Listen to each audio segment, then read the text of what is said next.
Zero to Professional English Course, a creation of Habib Riaz. Lesson number 21, Should and Should Have.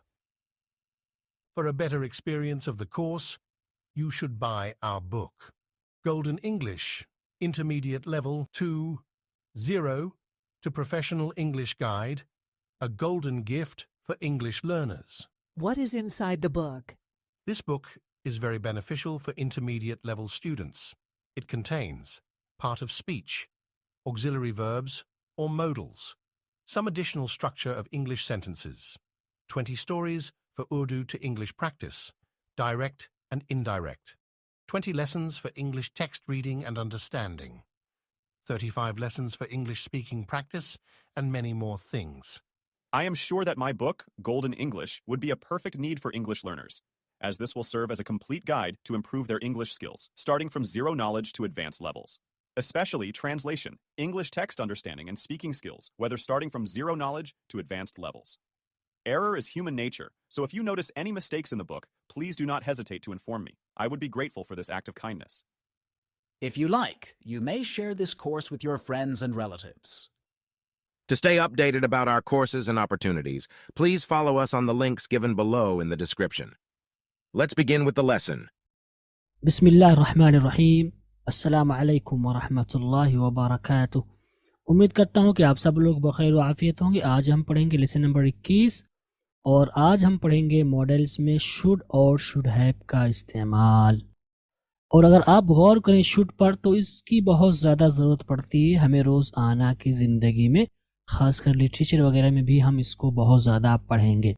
तो ये आज का lesson हमारे लिए कहीं ज़्यादा अहम है। सारे लेसन तो अहम हैं, बट आज का जो हमारा लेसन है ये बहुत ही अहमियत का हामिल है, क्योंकि इस लेसन में आपको बहुत सारी चीज़ें आज नई सीखने को मिलेंगी इंशाल्लाह।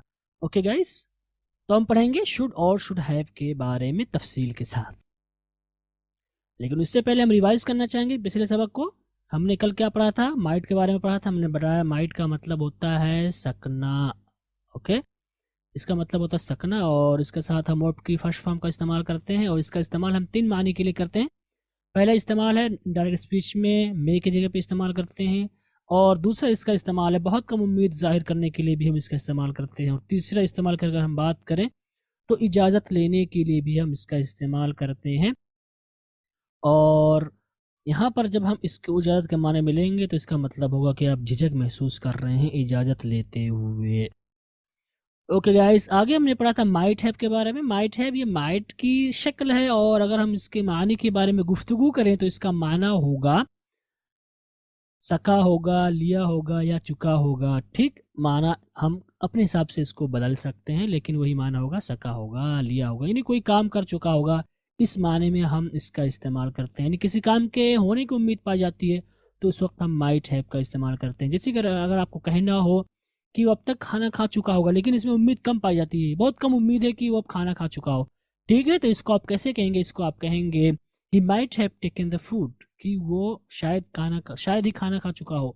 ठीक है, तो इसमें उम्मीद कम पाई जा रही है, तो माइट हैव का इस्तेमाल हम किसी काम के पूरा होने से मुतालिक बात करते वक्त करते हैं।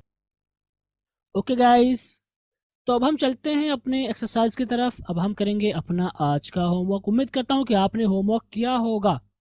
गाइस, मैं फिर से कहना चाहूँगा वही बात जो मैं बार बार कहता हूँ, वो ये कि प्लीज़ आप लोग होमवर्क करके ही हमारे साथ मैच किया करें, ताकि आपको फ़ायदा हो, वरना आप अपना वक्त खामखा बर्बाद कर रहे हैं। ओके गाइस, तो मैं इस उम्मीद के साथ आगे चलता हूँ कि आपने होमवर्क किया होगा। ओके, तो चलिए शुरू करते हैं अपना आज का होमवर्क। और हमारा आज का पहला होमवर्क है translate the following sentences into Urdu. हमें उर्दू में तर्जुमा करना है। हमारा पहला जुमला है Suhail might have watch the video. ठीक, तो हम कहेंगे कि शायद कि सुहेल वीडियो देख चुका हो, या देख चुका होगा भी आप कर सकते हैं, या शायद कि सुहेल ने वीडियो देख लिया है। आप यहाँ पर देख लिया है के भी माना अदा कर सकते हैं। हमारा अगला जुमला है they might not have send the email till now. तुम कहेंगे उन लोगों ने अब तक ईमेल नहीं भेजा होगा। उन लोगों ने अब तक ईमेल नहीं भेजा होगा, या वो लोग अब तक ईमेल नहीं भेज चुके होंगे भी आप कर सकते हैं।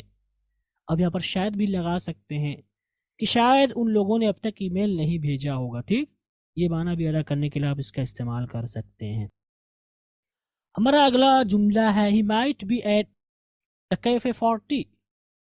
तो हम कहेंगे वो चाय पीने के लिए कैफे पर होगा, या उम्मीद है कि वो चाय पीने के लिए कैफे पर हो, इम्कान है कि वो चाय पीने के लिए कैफे पर हो, यानी जो भी आप माना ला सकते हैं उम्मीद का माना अदा करने के लिए यहाँ पर आप ला सकते हैं। हमारा अगला जुमला है might I talk to my principal now. तो यहाँ पर इसका इस्तेमाल आपने इजाज़त लेने के लिए किया, तो आप कैसे कहेंगे? आप कहेंगे क्या अब मैं सदर साहब से बात कर सकता हूँ? क्या अब मैं सदर साहब से बात कर सकता हूँ? और हमारा अगला जुमला है might he not be with his younger sister. यहाँ पर आप सवाल करने के लिए कह रहे might he not be with his younger sister means, तो हम कहेंगे क्या वो अपनी छोटी बहन के साथ नहीं होगा। यहाँ पर माइट के साथ अपने क्वेश्चन वाला जुमला बनाया, सवाल वाला जुमला बनाया। हमारा अगला जुमला है might I stay for one day here.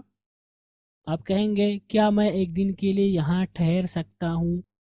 क्या मैं एक दिन के लिए यहाँ ठहर सकता हूँ? हमारा अगला जुमला है your grandfather might not have taken medicine. हम कैसे कहेंगे? हम कहेंगे तेरे दादा दवाई नहीं खाए होंगे। पर हमने इस रिस्पेक्ट को हटा दिया तो तेरे दादा कर दिया। आप आपके दादा भी कर सकते हैं, तुम्हारे दादा भी कर सकते हैं। तो तेरे दादा ने दवाई नहीं खाया होगा भी आप कर सकते हैं, तेरे दादा दवाई नहीं खाए होंगे। ठीक है, यहाँ पर आप जो भी माना ला सकते हैं, लेकिन माइट ही का माना आना चाहिए। तेरे दादा दवाई नहीं खा चुके होंगे, शायद कि तेरे दादा ने दवाई नहीं खाई होगी। ठीक, इस तरह का आप कोई भी तर्जुमा कर सकते हैं, सारा का सारा आपका सही होगा। आगे चलते हैं और हमारा अगला होमवर्क है जुमलों का, उर्दू जुमलों का हमें इंग्लिश में तर्जुमा करना है। तो हमारा पहला जुमला, ये खबर गलत भी हो सकती है। तो हम कहेंगे this news might be false.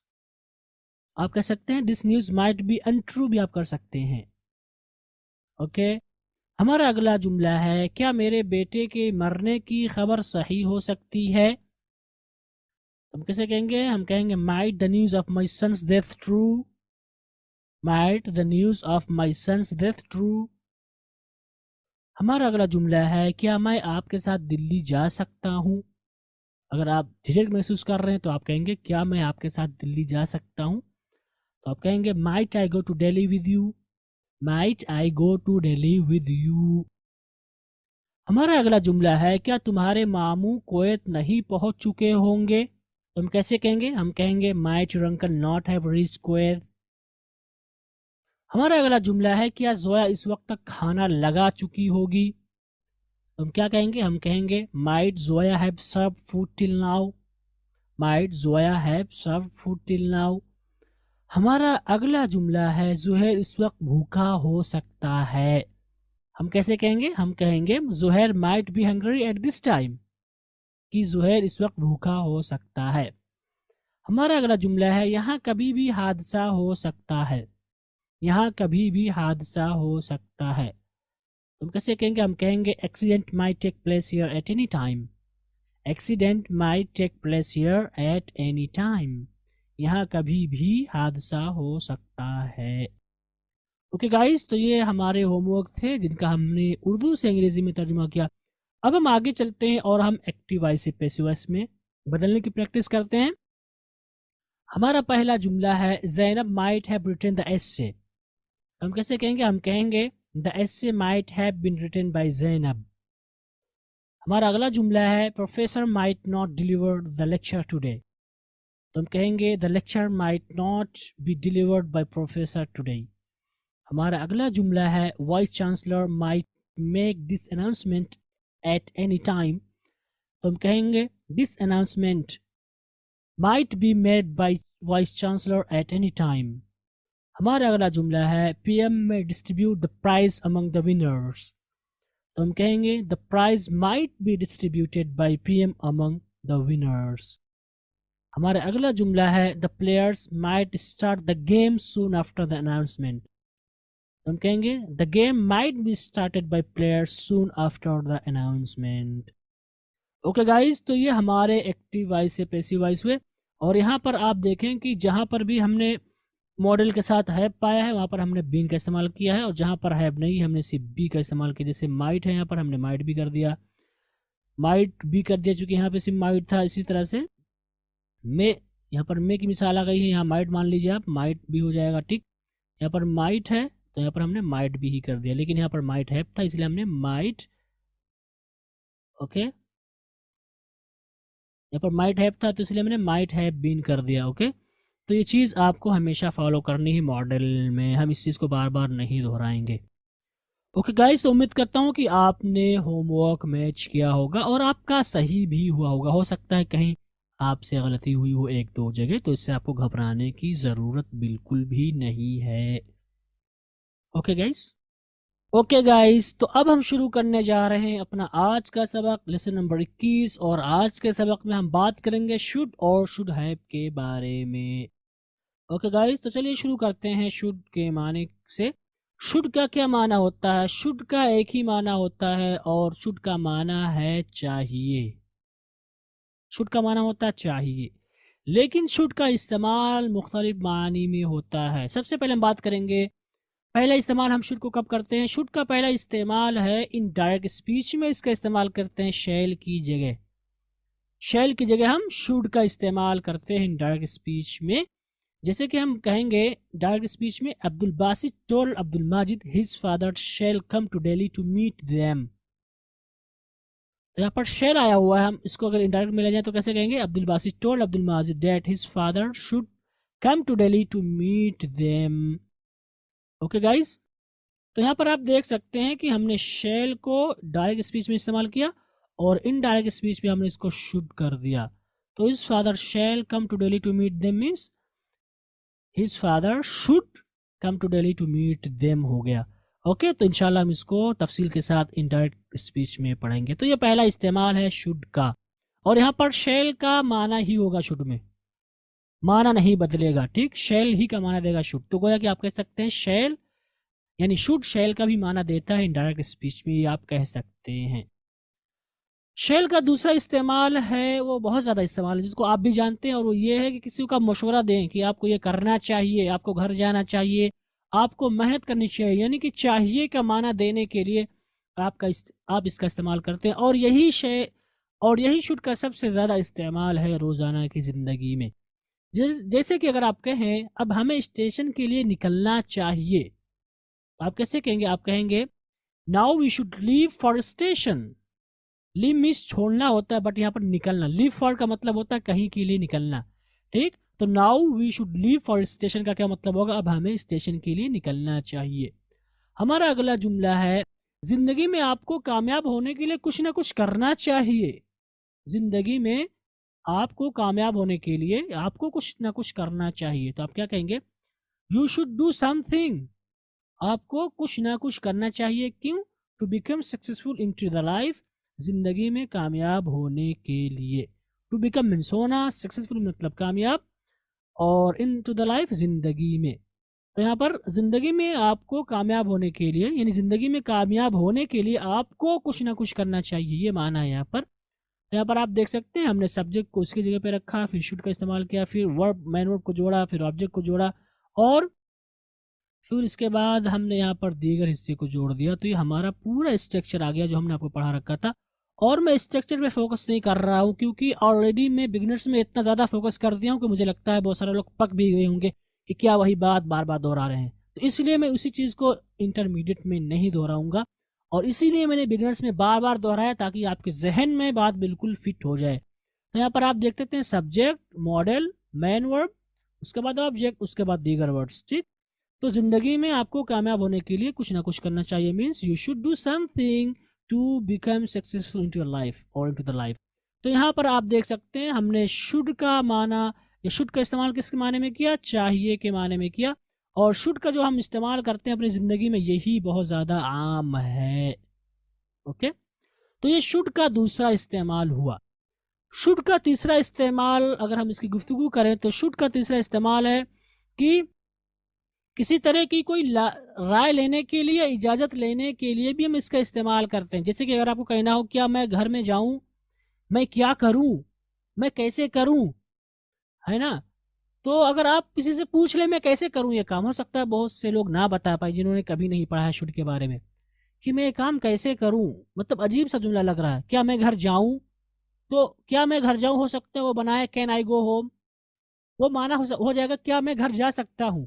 लेकिन क्या मैं घर जाऊं, इसको आप कैसे बनाएंगे, इसको आप शुड की जगह बनाएंगे, शुड का इस्तेमाल करते हुए बनाएंगे। जैसे कि अगर आपको कहना हो मुझे ठंड लग रही है, क्या मैं पंखा बंद कर दूं, तो यहाँ पर पंखा बंद कर दूं, यहाँ पर आप कैन का इस्तेमाल कर सकते हैं, लेकिन अगर आप कैन का इस्तेमाल करेंगे तो वहां पर शुड का माना नहीं होगा बल्कि सकना का माना आ जाएगा गाइज।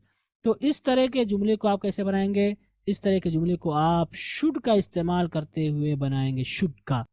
तो मुझे ठंड लग रही है, क्या मैं पंखा बंद कर दूं, इस जुमले को आप कैसे बनाएंगे, आप सबसे बनाएंगे मुझे ठंड लग रही है, उसके बाद क्या मैं पंखा बंद कर दूं। दो जुमले, इसमें दो हिस्से हैं, तो इस जुमले को आप कैसे बनाएंगे, इसको आप बनाएंगे I am feeling cold, I am feeling cold, मुझे ठंड लग रही है। Okay, should I switch off the fan, तो यहाँ पर क्या मैं पंखा बंद कर दूं, शुड क्या मैं I switch off the fan, पंखा बंद कर दूं। अगर आप इसको कैन के जरिए बनाते हैं तो जरूरी कि आप सकना का तर्जुमा करें, can I switch off the fan, क्या मैं पंखा बंद कर सकता हूं, वो अलग माना हो जा रहा है। लेकिन यहाँ पर क्या मैं पंखा बंद कर दूं, तो ये बंद कर दूं का माना अदा करने के लिए आप शुड का इस्तेमाल करेंगे। तो पहले आपने इस हिस्से को बनाया मुझे ठंड लग रही है, उसके बाद क्या मैं पंखा बंद कर दूं, आपने उसके बाद इस हिस्से को बनाया, तो ये आपका पूरा जुमला बन गया। मुझे ठंड लग रही है, I am feeling cold, should I switch off the fan, क्या मैं पंखा बंद कर दूं। ओके, एक और मिसाल लें, हमारी ट्रेन सुबह 10 बजे है, तो हम कितने बजे निकलें। दो हिस्से हैं, हमारी ट्रेन सुबह 10 बजे है तो हम कितने बजे निकलें। इस जुमले को आप कैसे बनाएंगे, इस जुमले को आप शुड के जरिए ही बनाएंगे और आप कहेंगे our train is at 10 o'clock in the morning, कि हमारी ट्रेन सुबह 10 बजे है। यहाँ पर 10 o'clock AM भी आप कर सकते हैं अगर आप मॉर्निंग नहीं कहते हैं तो। So our train is at 10 o'clock in the morning, कि हमारी ट्रेन सुबह 9 बजे है, और आई मीन 10 बजे है। तो हम कितने बजे निकले, यहाँ पर हम कॉमा लगा देते हैं तो ये तो का माना हो जाता है, ठीक है, इंग्लिश में यही होता है। देन आप कर सकते हैं देन, बट आप कॉमा लगा दें तो वो यहाँ पर तो का माना हो जाता है, ठीक। तो को हम कामे से जोड़ देंगे। हम कितने बजे निकले, ये आपका असल जुमला शुड वाला, क्वेश्चन वाला। तो व्हेन शुड वी लीव, हम कितने बजे निकले, निकलने का मतलब होगा लीव फॉर स्टेशन। ओके, निकलने का मतलब कम आउट नहीं कहेंगे, कम आउट दूसरा माना हो जाता है, गो आउट दूसरा माना हो जाता है। यहाँ पर लीव का मतलब रवाना होना होता है, ठीक। हम कितने बजे निकले means when should, so when का तर्जुमा हमने कितने बजे कर दिया। अगर आप तर्जुमा करेंगे लफ्जी तो एट व्हाट, यानी कब निकले होगा, व्हेन शुड वी लीव, हम कब निकले। बट हम कितने बजे निकले अगर आप कहना चाहते हैं तो एट व्हाट टाइम। अगर आप लफ्जी तर्जुमा करना चाहते हैं कितने बजे तो आप कहेंगे at what time should we leave. Okay, but when अगर आप कह देते हैं तो ये चूंकि सियाक से जुड़ जाता है, टाइम ही की बात हो रही है, तो व्हेन शुड वी लीव, हम कब निकले और कितने बजे निकले। तो यहाँ पर निकले का माना देने के लिए आपने क्या इस्तेमाल किया, शुड का माना आपने, यानी शुड का आपने इस्तेमाल किया। तो गाइस देखिए कि कितने अहम जुमला है ये, कितना अहम जुमला। अगर आप गौर करें तो मुझे लगता है आपको जरूरत पड़ेगी इन जुमलों को बोलने की। अगर हम एक और मिसाल लें, इस मिसाल में अब हम जाएं, आप पूछ रहे अब हम जाएं, ठीक है, अब हम जाएं, तो आप कह सकते हैं कैन आई गो और कैन वी गो, लेकिन वहां पर सकना का माना आएगा। बट अगर आपको कहना हो क्या हम जाएं, अब हम जाएं, यहाँ पर अब हम जाएं से क्या पता चल रहा है, क्या अब हम जाएं ये माना, ठीक, क्या यहाँ पर महजूफ है। तो इस जुमले को आप कैसे कहेंगे, इस जुमले को आप कहेंगे should we go now, should we go now, क्या अब हम जाएं। यहाँ पर हम जाएं का तर्जुमा आपने किससे किया, शुड गो के साथ किया। तो इसी तरह से हम इस जुमले को बनाएंगे गाइस। उम्मीद करता हूं कि आपके लिए बहुत आसानी हो गई होगी इन सारी चीजों को पढ़ करके। तो ये शुड का दूसरा यानी तीसरा इस्तेमाल है जिनकी हमें जरूरत पड़ती है रोजाना की जिंदगी में। आगे हम बात करेंगे शुड के चौथे इस्तेमाल की, और शुड का चौथा इस्तेमाल हम करते हैं उम्मीद जाहिर करने के लिए। जैसे कि आप कहते हैं आपको कुरान पढ़ना आना चाहिए, आप कहेंगे you should know the recitation of the Holi Quran, you should know the recitation of the Holi Quran, कि आपको कुरान की तिलावत आनी चाहिए, कुरान का पढ़ना आना चाहिए। तो यहाँ पर आना चाहिए, यहाँ पे आप मशवरा नहीं दे रहे बल्कि आप उम्मीद लगा रहे हैं सामने वाले से कि शायद आप एक अच्छे इंसान हैं, आपको आना चाहिए, ठीक है ना, बोलते हैं ना कि आप अच्छे इंसान हैं, आप बड़े इंसान हैं, आपको ये चीज आपके पास ये चीज़ होनी चाहिए। तो जो उम्मीद आप लगा रहे हैं ये चीज़ इसके पास है या होनी चाहिए, वो माना अदा करने के लिए यहाँ पर आप इसका इस्तेमाल करते हैं। ठीक है, अगर जिसमें चाहिए का माना आ गया, बट यहाँ पर आप मशवरा नहीं दे रहे हैं, आपको कुरान पढ़ना आना चाहिए, यहाँ पर ये मशवरे के लिए नहीं है। क्या कॉन्सेप्ट आ रहा है कि आप उम्मीद लगाएं कि यार ये हाफिज कुरान यानी ये मुसलमान है, इसके वालिद साहब कारी है या इसके वालिद साहब मौलाना है, ये मदीना में रहा है तो इसको कुरान आना चाहिए। तो आप उम्मीद लगाए हुए हैं। यहाँ पर शुड का वो माना है, यहाँ पर मशवरा देने के लिए नहीं इस्तेमाल कर रहा है इसको। शुड को शुड का इस्तेमाल करना चाहिए, वो अलग चीज़ है। यहाँ पर वो मशवरा नहीं आप ले रहे, बल्कि यहाँ पर आप उम्मीद लगाए हुए हैं कि हाँ यार ये मदीना में था, ये इसके वालिद साहब मौलाना है तो इसको ये चीज़ आनी चाहिए। तो यहाँ पर वो माना आप दे रहे हैं। ठीक है, तो यहाँ पर ये माना आप दे रहे हैं। इस तरह से आप कह सकते हैं उससे इस वक्त घर पर होना चाहिए, उसे इस वक्त घर पर होना चाहिए। आप कैसे कहेंगे? आप कहेंगे ही और she should be at home. ठीक, तो यहाँ पर आप उम्मीद लगा रहे हैं, आप यहाँ पर मशवरा नहीं दे रहे हैं। तो ये शुड का चौथा इस्तेमाल है। ये बहुत बारीकी में आपको बता रहा होगा, इस ध्यान से बातों को सुने, बहुत फायदा होगा आपको इंशाअल्लाह, खासकर अगर आप तर्जुमा करना चाहते हैं तो। हमारा अगला इस्तेमाल है जो कि पांचवा इस्तेमाल है शुड का, वो है डेट के बाद भी हम शुड का इस्तेमाल करते हैं और इसका इस्तेमाल हमारी जिंदगी में बहुत ज्यादा होता है।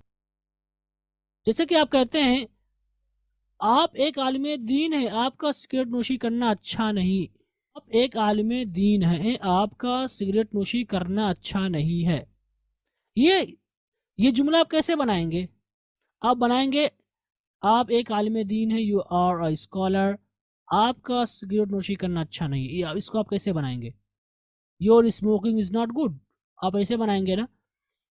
तो ये एक ऐसा जुमला है कि अगर हम कहीं लेक्चर देने जा रहे हो या किसी को मशवरा दे रहे हो तो इसकी ज़रूरत पड़ेगी आपको कि आप एक आलिम दीन है, आपको ऐसा करना अच्छा नहीं, आपको जेब नहीं देता, ये सारी चीज़ें। ठीक, तो अगर ये जुमला आप किसी को दे दें, आप एक आलिम दीन है, आपका सिगरेट नोशी करना अच्छा नहीं है, आप खुद बनाने की कोशिश करें तो आप कैसे बनाएंगे? आप बनाएंगे you are a Islamic scholar, आपका सिगरेट नोशी करना, योर स्मोकिंग अच्छा नहीं है, इज नॉट गुड, है ना। यही जुमला बनाएंगे आप। लेकिन इसका अच्छा तर्जुमा क्या होगा, या इसको आप अंग्रेजी में अच्छे अंदाज में कैसे कहेंगे? इसको आप कहेंगे, जैसे कि मिसाल आप दें, आप एक मुसलमान हैं, आपका गाली देना अच्छी बात नहीं है। आप एक मुसलमान हैं, आपका गाली देना अच्छी बात नहीं है, यानी आप गाली दिए अच्छी बात नहीं है। इसको आप कैसे बनाएंगे? इसको आप बनाएंगे यू आर अ मुस्लिम, कि आप एक मुसलमान हैं। इट इज नॉट गुड, अच्छी बात नहीं क्या, डेट यू शुड अब्यूज, कि आप गाली दें। इस जुमले को आप इसी पैटर्न पे बनाएंगे गाइस। तो आप एक मुसलमान हैं, आपका गाली देना अच्छी बात नहीं। इस जुमले को आप कैसे बनाएंगे? अगर इसको अभी अब आप भूल जाएं, मैं खुद यही बनाऊंगा कि यू आर अ मुस्लिम, आपका गाली देना, your abusing is not good, ये हम बना सकते हैं। लेकिन अच्छा पैटर्न या इस जुमले को अंग्रेजी में अच्छे अंदाज में हम कैसे कहेंगे? यू आर अ मुस्लिम, आप मुसलमान हैं, and it is not good, और अच्छी बात नहीं है, डेट यू शुड अब्यूज, आपका गाली देना।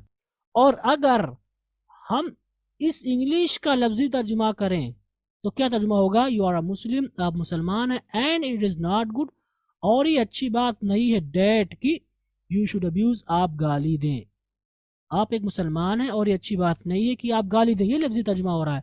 लेकिन सलीस उर्दू में आप कैसे कहेंगे कि आप एक मुसलमान हैं, आपका गाली देना अच्छी बात नहीं है, राइट। तो आप एक आलिम दीन है, आपका सिगरेट नोशी करना अच्छी बात नहीं, कैसे बनाएंगे? You are an Islamic scholar, it is not good that you smoke, it is not good that you smoke, ये आपका तर्जुमा होगा अंग्रेजी में। एक और मिसाल दें, आप एक उस्ताद हैं, आपका तलबा से ज़ाती नंबर पर बात यानी चैट करना बुरी बात है। तो इसका लफ्ज़ी तर्जुमा करेंगे आप वही कि you are a teacher, you are talking with student on private number is very bad, इस तरह का हम जुमला बनाएंगे। बट इसका अच्छा तर्जुमा क्या होगा अंग्रेजी का लिहाज करते हुए? इसका अच्छा तर्जुमा होगा यू आर टीचर, आप एक उस्ताद हैं, it is bad, it is bad, बुरी बात है क्या, that you should chat with student in personal, कि आप तलबा से ज़ाती नंबर पर बात करें।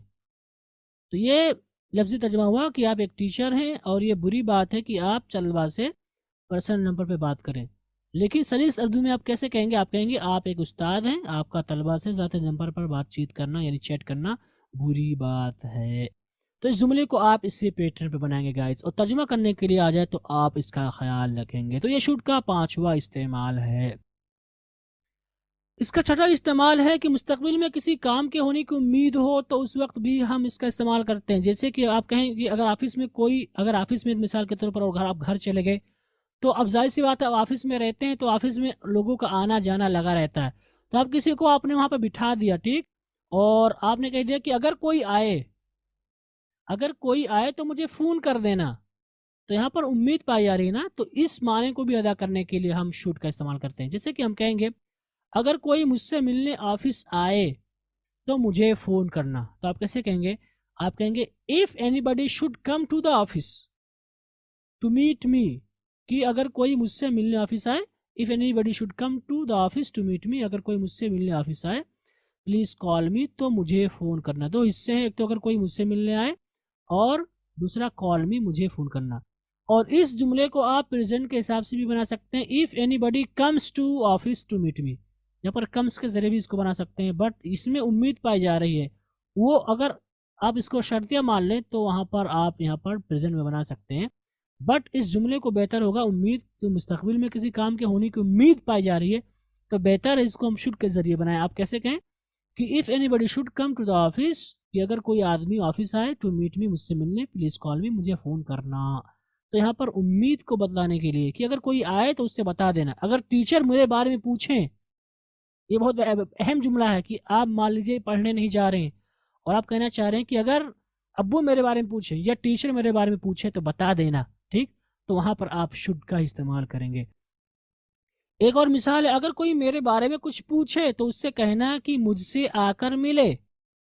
अगर कोई मेरे बारे में कुछ पूछे, इस जुमले को आप शुड के जरिए बनाएंगे, तो उससे कहना कि मुझसे आकर मिले। ये दूसरा जुमला हुआ। तो क्या जुमला बनेगा आपका जुमला बनेगा if anyone should ask about मी, अगर कोई मेरे बारे में कुछ पूछे, अबाउट मी एनीथिंग कर दीजिए आप कुछ के माने में, इफ एनीवन और if anybody should ask about me anything, कि अगर कोई मेरे बारे में पूछे, please tell him to come and meet me, तो उससे कहना कि मुझसे आकर मिले। टेल हिम, उससे कहना टू कम आए एंड मीट मी, और मुझसे मिले। तो ये लफ्ज़ी तर्जुमा हो कि यू आए मुझसे मिले, लेकिन सही तर्जुमा होगा मुझसे आकर मिले। Okay, so tell him to come and meet me, मुझसे कहो कि मुझसे आकर मिले। ओके गाइज, हमारा अगला इस्तेमाल है शुड का, और वो है नंबर 7। और वो इस्तेमाल क्या है? वो इस्तेमाल है कि अल्लाह करे ऐसा कभी ना हो, अल्लाह ना करे कि इम्तिहान में आप फेल हो जाएं। इस तरह का माना अदा करने के लिए भी आप शुड का इस्तेमाल करेंगे।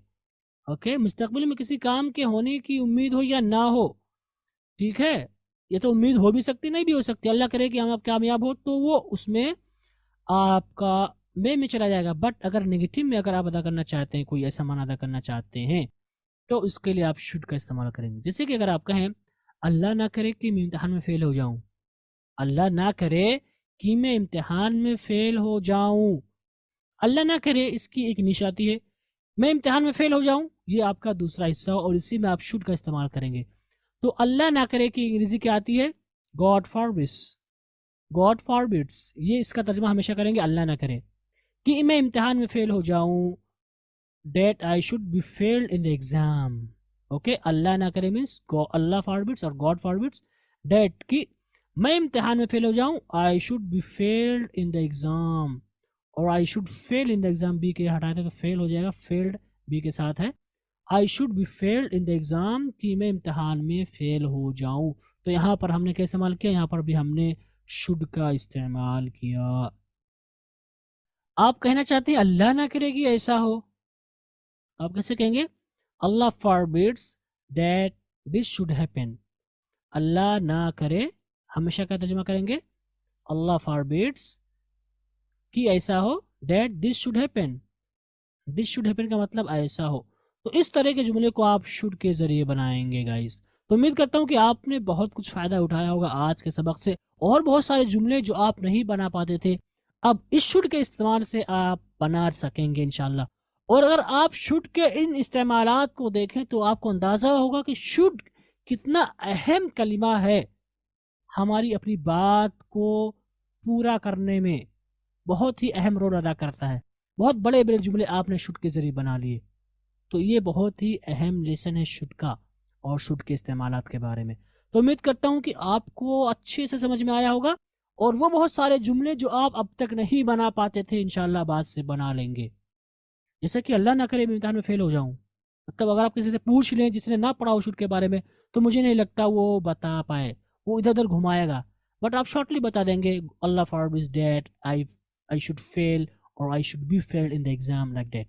ओके, तो ये सारी बातें हुई शुड के बारे में, जो कुल हमने आपको 7 इस्तेमालात बताए। अब हम आगे चलते हैं और हम बात करेंगे शुड हैव के बारे में, जो कि शुड की ही शक्ल है। तो शुड हैव का क्या माना होता है? शुड हैव का माना होता है गाइस चाहिए था। हैव आ गया तो यहाँ पर था का माना आ जाएगा। ओके, शुड का माना होता चाहिए और शुड हैव का माना होता चाहिए था। और अगर हम इसके इस्तेमाल की बात करें तो उसका एक ही इस्तेमाल होता है शुड हैव चाहिए था, यही माना अदा करने के लिए। जैसे कि आप कहें कि कल हमने एक शानदार पार्टी की थी, आपको उसमें शरीक होना चाहिए था, होना चाहिए था, शरीक होना चाहिए था। तो यहाँ पर चाहिए था का माना अदा करने के लिए आप शुड हैव का इस्तेमाल करेंगे। तो आप कहेंगे yesterday we had a grand party, you should have come, आपको आना चाहिए था। यहाँ पर चूंकि हैव आ गया इसलिए हम थर्ड फॉर्म का इस्तेमाल करेंगे। आप कहते हैं आपको इसकी बेइज्जती नहीं करनी चाहिए थी, आपको उसकी बेइज्जती नहीं करनी चाहिए थी। आप कैसे कहेंगे? आप कहेंगे you should not have insulted him, you should not have insulted him, आपको उसकी बेइज्जती नहीं करनी चाहिए। तो कोई काम करना चाहिए था या नहीं करना चाहिए था, ये सारे मानी अदा करने के लिए आप शुड हैव का इस्तेमाल करेंगे। और इसके साथ हम वर्ब की थर्ड फॉर्म का इस्तेमाल करते हैं। और शुड हैव का बस यही एक इस्तेमाल है कि आपको कोई काम करना चाहिए था या नहीं करना चाहिए था, ये मानी अदा करने के लिए हम इसका इस्तेमाल करते हैं। ओके गाइस, तो यहीं पर आज का हमारा सबक खत्म है। उम्मीद करता हूं कि आपने एंजॉय किया होगा और बहुत कुछ सीखने को मिला होगा। तो आज के सबक में हमने क्या पढ़ा? आज के सबक में जो हमारी गुफ्तगू हुई थी वो शुड के बारे में हुई थी। मैंने बताया शुड का माना होता है चाहिए। ओके, और इसके कुल 7 इस्तेमालात हैं। पहला इस्तेमाल हम करते हैं इनडायरेक्ट स्पीच में शैल की जगह पे। इसका दूसरा इस्तेमाल होता है किसी को क्या करना चाहिए मशवरा देने के लिए। इसी तरह से इजाज़त वगैरह या राय वगैरह तलब करने के लिए कि मैं क्या करूं, मैं कैसे जाऊं, मैं कैसे खाऊं, ये मानी अदा करने के लिए भी हम शुड का इस्तेमाल करते हैं। इसी तरह से उम्मीद जाहिर करने के लिए हम शुड का इस्तेमाल करते हैं। इसी तरह से डेट के बाद कोई काम होने वाला होता है, डेट के बाद भी हम इसका इस्तेमाल करते हैं। और इसी तरह से मुस्तकबिल में किसी काम के होने की उम्मीद हो तो उस वक्त भी हम इसका इस्तेमाल करते हैं। और नंबर 7 कि अल्लाह ना करे कभी ऐसा हो, या अल्लाह ना करे जैसे कि अल्लाह ना करे इम्तिहान में फेल हो जाऊं, इस तरह के जुमले को अदा करने के लिए आप क्या इस्तेमाल करेंगे? आप इस्तेमाल करेंगे शुड का। आगे हमने बात की शुड हैव के बारे में और मैंने बताया शुड हैव का एक ही माना है और उसका माना है चाहिए था। तो गोया कि अगर आप कहना चाहते हैं कि आपको कोई काम करना चाहिए था, ये माना अदा करना चाह रहे हैं, तो इसके लिए आप शुड हैव इस्तेमाल करेंगे। जैसे कि आप कहेंगे कि कल हमने एक शानदार पार्टी की थी, आपको उसमें शरीक होना चाहिए था। तो इसको आप कैसे कहेंगे? इसको आप कहेंगे yesterday we had a grand party, you should have come. आप कहेंगे आपको उसकी बेइज्जती नहीं करनी चाहिए थी, आप कैसे कहेंगे? आप कहेंगे you should not have insulted him. तो ये सारी बातें हैं शुड और शुड हैव के बारे में। उम्मीद करता हूं कि आपको लेसन समझ में आया होगा और बहुत कुछ आपको नया सीखने को मिला होगा इंशाल्लाह। अब अगर आपके पास कोई सवाल है तो आप कर सकते हैं गाइस। ओके गाइस, तो अब हम आगे चलते हैं और अब हम करेंगे अपना आज का होमवर्क, जो कि हमने आज शेल के बारे में गुफ्तगू की, शेल हैव के बारे में गुफ्तगू की। तो हमारे लिए ज़रूरी है कि हम उनकी प्रैक्टिस भी कर लें ताकि जो कुछ हमने सीखा है उनको एक बार अमली तत्बीक भी दे दें, उनको अमली जामा भी पहना दें ताकि हम देखें कि हमें कितना समझ में आया। तो चलिए शुरू करते हैं अपना होमवर्क। और आज का ये आपका होमवर्क है, इनका आपको उर्दू में तर्जुमा करना है। और मैं एक बार जुमले को पढ़ना चाहूंगा ताकि कोई मुश्किल लफ्ज हो तो मैं आपके सामने क्लियर कर सकूं। हमारा पहला वर्ड है you are Muslim, you should avoid bad company. Bad company का मतलब होता है बुरी सोहबत। You should have inform the CEO about the issue. CEO एक पोस्ट है, CEO आप कहेंगे। इशू का मतलब होता है मसला या case. Should I start my speech? God forbid you should face this issue. Face the issue का मतलब होता है सामना करना मसले का। I think you should have bought that laptop. You should have bought, buy के second third form bought आती है। हमारा अगला जुमला है do not say anything if someone should come to the office। ठीक, you should not behave someone in such a way, in such a मतलब इस तरीके से। You should not use mobile in darkness, you should not have called her again. Call का मतलब होगा यहाँ पर फ़ोन करना, आप पुकारना भी ले सकते हैं बट कॉल ज़्यादा अच्छा होगा यहाँ पे फ़ोन करने के माने में। We should always wash our hands before eating anything. तो यहाँ सारे माने आपको समझ में आ रहे हैं, मुझे नहीं लगता कोई मुश्किल लफ्ज़ है इसमें। आगे चलते हैं, उर्दू से हम अंग्रेज़ी की प्रैक्टिस करेंगे और इसमें हमारा पहला जुमला है, आप लोग मालदार हैं, आपको लोगों की मदद करनी चाहिए। आपको वक्त से पहले आना चाहिए था। वक्त से पहले मीन्स आना, कम बिफोर द टाइम। क्या उन लोगों को ऐसा नहीं करना चाहिए था? मुझे भूख लगी है, क्या मैं इसी वक्त खाना खा लूँ? अगर कोई मेरे बारे में कुछ पूछे तो उससे कहना है कि मैं अभी बहुत अपने काम में मसरूफ़ हूँ। काम में मसरूफ़ होना means be busy with work. Be busy with work means काम में मसरूफ़ होना। आज मेरी तबीयत ठीक नहीं है, क्या मैं घर ही से काम कर दूँ? हो सकता है ऑफिस में न जाना चाह रहा हूँ आप। मैं आपको कुल कितना पैसा दे दूँ? पैसे देने का मतलब होगा पे अमाउंट। ओके, पे अमाउंट मीन्स पैसे देना। अल्लाह ना करे कि आपके साथ कभी ऐसा कुछ हो। मुझे डर है कि कहीं वो अचानक यहाँ ना आ जाए। तुम्हें पहले से ही इम्तिहान की तैयारी कर लेनी चाहिए थी। तुम्हें पहले से ही इम्तिहान की तैयारी कर लेनी चाहिए थी। तैयारी करना मतलब डू द प्रिपरेशन, और you can say directly prepare for the exam. Prepare for the exam means तैयारी करना इम्तिहान की। तो ये हमारे जुमले हैं जिनका आपको अंग्रेजी में तर्जुमा करना है, और हमारे जुमले हैं 5 आगे जिनको आपको एक्टिव वॉइस से पैसिव वॉइस में बदलना है। हमारा पहला जुमला है, they should clean the room, should we can not cut the fruits, Umaima should have prepared the speech well, why should Rashid call the professor, should they not have uploaded the video at this time. तो इनको आपको passive voice में बदलना है उन सारी चीज़ों का लिहाज करते हुए जिनको हमने आपको बढ़ाया और आपको समझाया, आपको बताया। ओके गाइस, तो आप होमवर्क करें और हमारे साथ इनको आप मैच करेंगे इंशाअल्लाह। इन्हीं के साथ आज का हमारा सबक खत्म हो। उम्मीद करता हूँ कि आपने एंजॉय किया होगा, और मेरी पूरी कोशिश यही है कि मैं आपके सामने अच्छे से एक्सप्लेन कर सकूँ सबक को, और उम्मीद करता हूँ कि सबक वाज़ेह था। इन्हीं कलिमात के साथ अब हम आपसे रुखसत होते हैं। इंशाअल्लाह हम मुलाकात करेंगे अगली क्लास में। वस्सलाम।